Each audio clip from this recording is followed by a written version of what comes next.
Alo? Hashim, si je? Si kalon? Si ke qenë?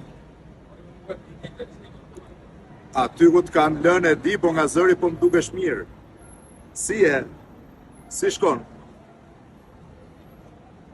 Me shëndet, si ke qenë? Ky ishte fillimi një telefonate të gjatë që pata sot me ish presidentin e Kosovës dhe mikun tim Hashim Thaçi.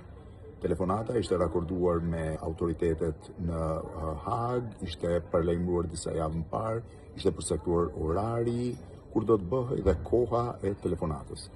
Ishte një telefonat pak më i gjatë, nuk mund t'jap më detaje sepse nuk dua të dëmtoj raportin me organet e sigurisë që kanë dhënë lejen për telefonatën, por reagimi i Hashim Thaçit, reagimi më i plotit për izolimin dhe për gjithçka tjetër, do të jetë sot në orën 22 në Klan. Do të jetë një prej intervistave të rralla që i ka dhënë këto 6 vjet, mos gabojsh e 4 dhe e para për shtypin e Shqipërisë.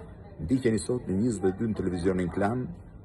Nga intervista do ta kuptoni të gjithë dramën që në një farë mënyrë kanë të 4 drejtuesit e lartë të UÇK-s që ndodhen në Hag, por edhe besimin e tyre në pafajësi. Mirupafshim sot 22.